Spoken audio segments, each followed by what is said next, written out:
to the Naked Tarot Podcast with your host, Janet Boyer. Get ready to strip down with the most provocative voice in tarot.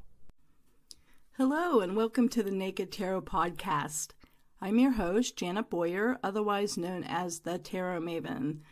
I'm the author of Back in Time Tarot, Tarot in Reverse, and the upcoming Naked Tarot, Sassy Strip Down Advice. With my artist husband, Ron Boyer, I am also the co-creator of the Snowland deck and the Coffee Tarot. I invite you to visit my website, janetboyer.com, where hundreds of reviews and other goodies await. If you'd like to support my work, I am also on Patreon at patreon.com/Janet Boyer, where I have exclusive weekly tarot spreads, monthly Astro Tarot forecasts, and other fun things just for my patrons. So how many of you saw the royal wedding on Saturday? My son and I are late nighters, so we were able to be up and wide and awake, and we watched all the festivities from about an hour before the wedding till afterwards as the bride and groom made their way back to the reception area. So I thought it would be fun to do a podcast on 10 tarot moments from the royal wedding. And what I'll be doing is a version of my Back in Time Tarot method, which is the subject of my first book, Back in Time Tarot. And it's where you take certain aspects of an event or a fairy tale, movie, biographical profile, news event, what have you, or even your own memories, and you break it down and you associate a tarot card with it by looking through face up, and based on the image or what you know about the card or both, you pair it up and you journal it to remember it. And it's my way of helping people to bond with really any tarot deck. It's what I use to teach myself tarot, actually. It's learning the tarot backwards, as I like to say. So the first thing that you can't miss when it comes to the royal wedding was all the pomp and circumstance. The public spectacle, the parade, procession, the flowers, the confetti, the carriage ride. This is all a perfect fit for the Six of Wands card. Interestingly, some versions of this card depict a few parade onlookers wearing serious gazes, sometimes even frowns. Maybe it's because the citizens have to pay for such extravagance. So, number one, the pomp and circumstance of the royal wedding, definitely the Six of Wands. Number two, Prince Harry. I chose the Page of Wands for him. He was a bit of a wild child for a decade until military service and perhaps age seemed to mature him. For those of us who remember watching Prince Charles and Lady Di's wedding, as well as when she was pregnant with both Harry and William and she had them, and then of course her tragic death and funeral, for those of us who witnessed all that, Harry will always seem like a little prince to us, I think. Note too that he has red hair, which is a hallmark of many mischievous, rebellious, rambunctious, curious, energetic Page of Wands. And I detail this in my upcoming book, Naked Tarot. And a few examples of Page of Wands would be like Pippi Longstocking, Half Pint Laurel Ingalls from the TV series, Little House on the Prairie, Anne Shirley, Anne of Green Gables. And so I chose to pick the Page of Wands for Prince Harry because I still see him as the little prince with the red hair, with that mischievous grin, but he's obviously matured into a wonderful young man. Number three, Meghan. For Meghan Markle, I picked the Nine of Coins for her. I mean, she appeared so pure, warm, sophisticated, completely at ease with herself. These type of women do not need a man to be happy, but when they do enter a marriage, they come in as a whole, not as a one half to complete anyone or be completed. Her presentation perfectly encapsulated, the abundance and confidence of the Nine of Coins, I felt. And now that she's a royal, she'll be considered a kept woman, I guess, so to speak. Number four, Prince Charles. I chose the King of Cups for him. I thought it was a lovely gesture, him standing in as Meghan's father figure to walk her down the aisle. It also symbolizes his authority, king, and representation of the royals and how they've welcomed and embraced Meghan with genuine acceptance, it seems, which would be the cups. So I chose the King of Cups to represent Prince Charles. Number five, we can't forget the Queen. I loved her outfit, I must say. Chartreuse is one of my favorite colors, and that bright purple feather or flower or whatever it was in her hat was just really smart. I picked the Hierophant for her because she and the royal line, they rule by supposed divine right and, royal protocol and etiquette. It's all filled with shoulds and musts. For example, one commentator during the royal wedding said that the Queen expects the minister's address to be about 7 minutes. But as you may know if you watched it, Reverend Michael Curry went over by almost double, I think. I think it was around 13 minutes.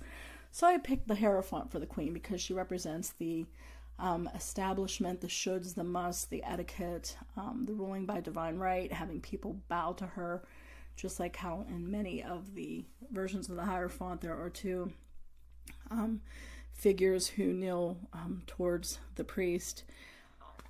Number 6, the minister, yes, Reverend Michael Curry. I said this on Twitter a little bit ago, and I firmly believe it. He did more for Christianity in his 13 minutes than all of the TV evangelists and preachers have done in the last 40 years. His persona and presentation, in my opinion, was the highest octave of the Knight of Wands, the fiery evangelist. He was passionate, and he was warm, just like a knight. And the wands, it speaks to the very essence of what makes us human, the capacity for love and the choice to add accordingly. I always see the wands as dealing with selfhood, not only passion and gumption and fire and motivation, but what makes us at core human, vocation and calling, and just that spark. Always consider that with the wands. Now, some might consider him Knight of Cups, since cups deal with emotions and love, and that's what his sermon was about. But I would disagree for 2 reasons. Number 1, the Knight of Cups tends to be more fixated or one person or ideal, and they tend to romanticize love in a phileo and eros type of way. And I talked more about love and the different types of love, especially from the Greek in my last podcast is Tarot Spiritual, if you want to catch that one for some more elaboration on the different types of love, phileo, eros, and agape. And that is what Reverend Curry was preaching during the royal wedding, about the love that is agape. It's the love that embraces all and considers all as family. And this is a spiritual love that is a choice, not an emotion. So that's why I wouldn't consider him a Knight of Cups. Knight of Cups is a little bit more idealistic, pie in the sky, romanticizing what seems to be love, whereas Reverend Curry was talking about love in action, a fire within us that embraces all and accepts all and spreads love to transform the world. And his sermon, I would pick a couple cards actually for his sermon too. His sermon was a combination, I feel, of justice, the justice card, because there were hints about social justice in there, even mentioning slave spirituals and Martin Luther King Jr., but also the Ace of Cups, because there was an underlying theme too of pure love and forgiveness and empathy and compassion. Because he was so lively and entertaining amid a traditionally stuffy church ceremony, he could even be seen as a Hierophant reversed, sort of the opposite of how the Queen was. Turning custom on its head.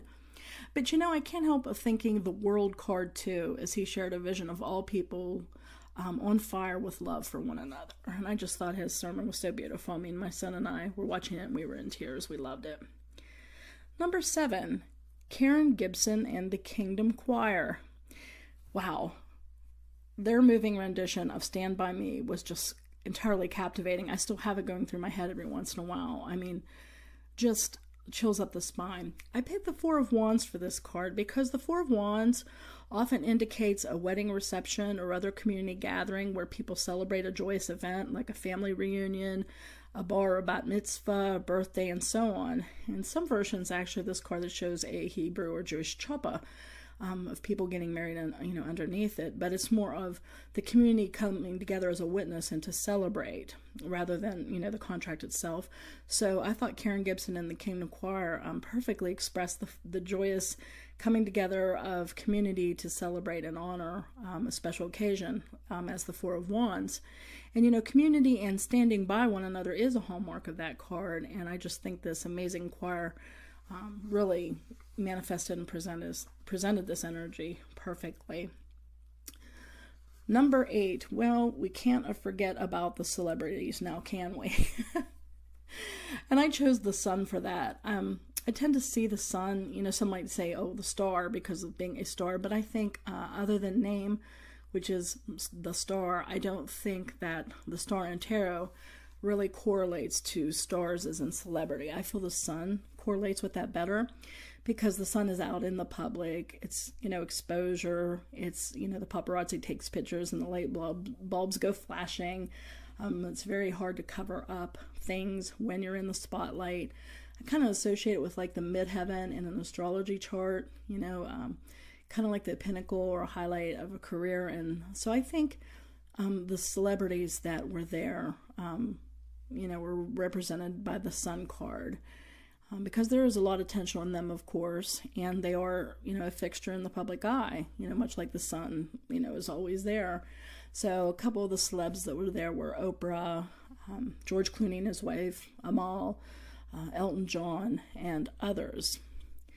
Number 9, and this brings us to another celebrity, Victoria Beckham, wife of David Beckham, the soccer star, also known as Posh Spice.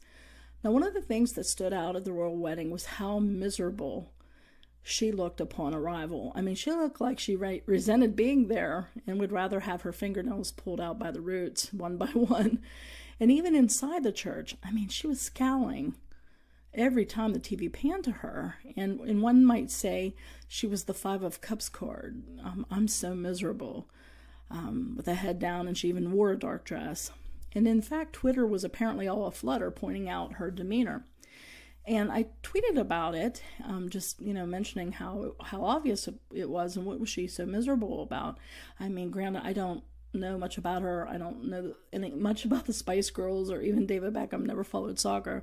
But someone pointed out to me on Twitter that the reason Posh doesn't smile in public is because she was taunted and ridiculed early in her career because of how she smiled. Now, I couldn't confirm this, but if it's true, any bullying that caused her to change her public demeanor would be, the nasty 5 of Swords card, as would anybody who would, call her a name on Twitter during or after the royal wedding. That would be the 5 of Swords, just people beaten up and the mob rules and the sheeple mindset, just there to throw stones and criticize. So, that would definitely be the 5 of Swords card. But, upon Googling Posh's characteristic frowning, I found out that supposedly, and she said this, that she doesn't smile in public because it feels fake, not authentic. So, while she appeared to be the 5 of Cups, there could be, some 5 of Swords underlying why she refuses to smile in public. And of course, if there were people on Twitter beating her up and calling her names, that would definitely be 5 of Swords, taunting, bullying behavior. Lastly, number 10 is the marriage. And of course, for this particular aspect, I picked the Lover's card because the Lover's card is about public, lawful commitments and choices. And obviously, this is a very, very public event. And so it was the Lovers, right there. Even, I think I don't know if it was Chelsea Davies or someone else, even one of his Prince Harry's exes was in the audience. And so sometimes the Lover card shows a male between 2 females.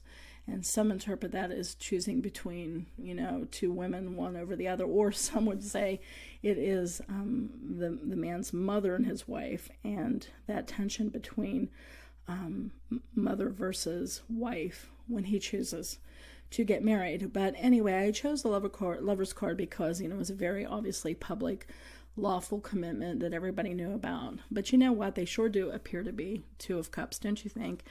They just seem at ease with one another. They seem to be soulmates and have that intimacy that I associate with the 2 of Cards, an exchange of equals, with admiration and respect. They seemed, really into each other, but not in just a superficial way, but in a deeply committed, honorable, respectful. It just seemed beautiful, so I can definitely see the 2 of Cups for them as well. So I hope you enjoyed this short podcast. I really enjoyed the wedding. I even had a friend who brought over handmade scones and mints in a box of British tea that says, everyone stops for tea, and with the British flag, and she called it a royal wedding survival kit. Which was so sweet because she had no idea that we had stayed up and watched it, and here she left it on the porch. And she used to be my English teacher, actually, and we turned out to be, we ended up becoming friends, and she's just such a smart, funny lady. So I have yet to thank her for that sweet thing. We have already polished off the scones and some of the mints, and the tea is delicious. So matter of fact, I think I'll go make myself some after this. And so we had a great time, Noah and I, watching this, taking time out and hanging out. Ron was at work, so he wasn't able to watch it, but Noah and I watched it live on YouTube. So I hope you enjoyed this short podcast, 10 tarot moments from the royal wedding, and I hope that the cards I shared in context with what I feel they associated with helps you understand tarot better and helps you perhaps find a new outlet for how to use tarot via my Back in Time or Bit Tarot method. And if you want more information, you can always look on my website or my blog, or actually buy my book, Back in Time Tarot, because there are, 3 exercises for each tarot card. So there's like over 100 some exercise. I'm bad at math, so forgive me, but over 100 exercises for you to practice and play with yourself. Not play with yourself, although you could do that too, but I mean play with yourself with the tarot in answering the questions that I pose to you about different movies or memories or what have you, to help you bond with the tarot in a very personal way. So thank you so much for listening. Again, this is Janet Boyer of the Naked Tarot Podcast. Come visit me at janetboyer.com, and I'll see you later. Bye-bye.